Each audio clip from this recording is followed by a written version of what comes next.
Hello. So, since most of my viewers are Desert Eagle fans, I thought I'd do a short overview here on a few, what I think are some of the better upgrades and improvements for the Desert Eagle. Most of them are pretty affordable, but a couple of them are. The first one is a little pricey. We'll start off with the barrel.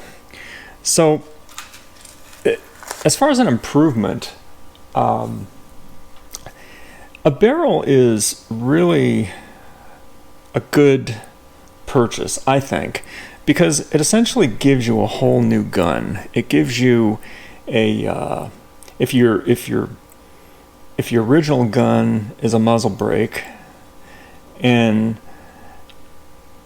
you've never shot or experienced a non-muzzle brake version, it's a whole different gun, really. It's a whole different feel.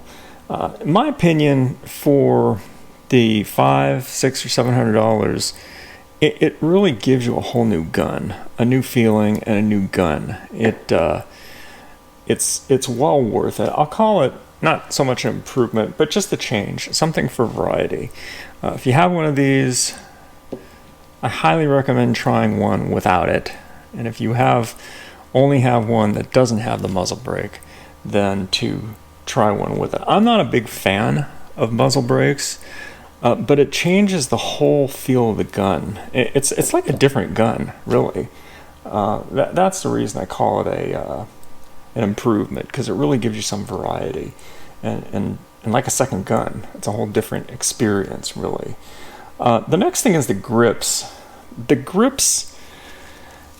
All of my guns previous have had the finger groove grip, these here, and to me these are the best.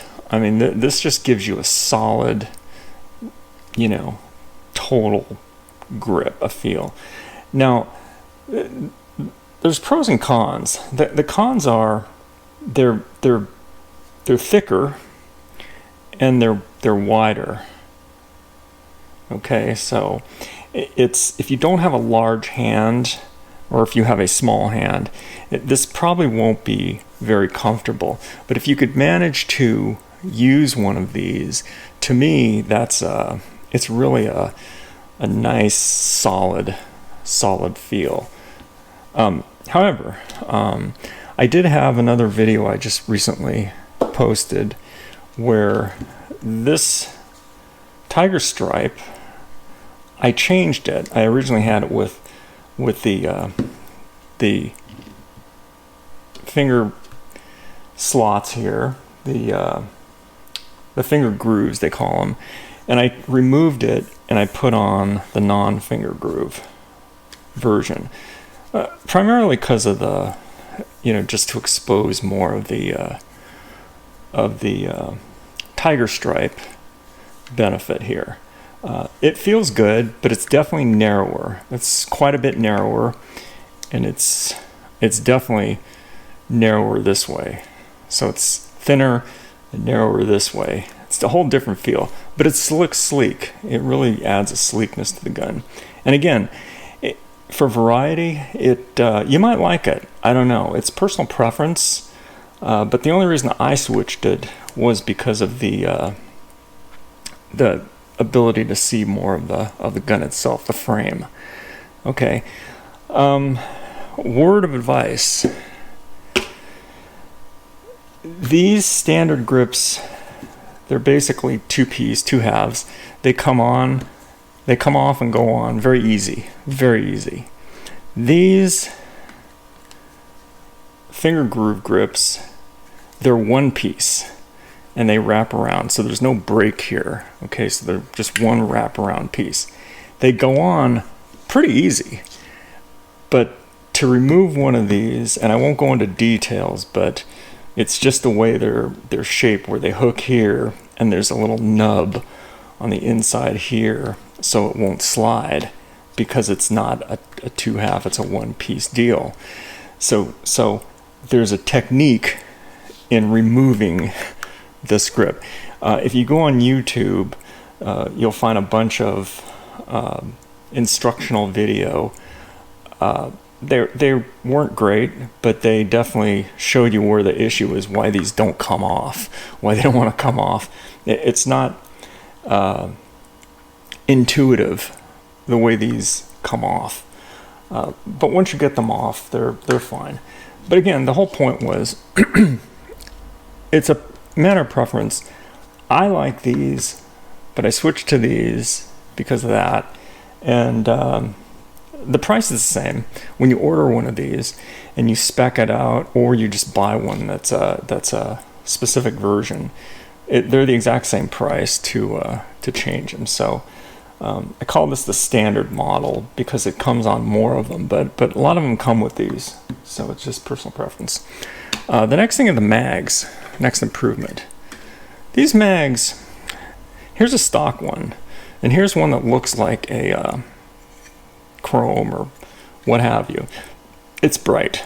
Now, I used to buy these like, I think, chrome or whatever, and then I found out that if you go to a good wheel plating or buffing shop, what they do is they take these, well, you got to pull them apart, pull the base plate off, and all you want to bring is the shell and the base plate, and they sandblast them, and then they polish them. Not just like a garage type polishing, but industrial strength polishing, and that's what you get. So that's just polished, and as they wear out or wear on, you can always get them repolished, and any scratches or anything will come out. But they're very durable, and they look awesome, and they're cheaper. The more you do, the cheaper they are, because of, I guess they sandblast in lots and things. Anyway, a couple other improvements or upgrades. Red dots. As you can see, I love red dots, okay? I don't know if you can see all these, but I have red dots on almost every pistol, my shotgun, ARs, red dots on everything. They're great, but for some reason, they just don't work on these guns. Not they don't work mechanically, it's almost like there's no point. There's no point. It's that's just my opinion. I don't see the purpose in putting a red dot. If I hit the paper target, if I see 7 holes in them, it was a success. So the whole point of these guns are, in my opinion, they don't really lend to putting a $250, $350 red dot on one of these. So I just mentioned that, but it certainly isn't something on my list. Same with the sights, the iron sights. I think you can get some tritium, I think they're called. They glow or whatever.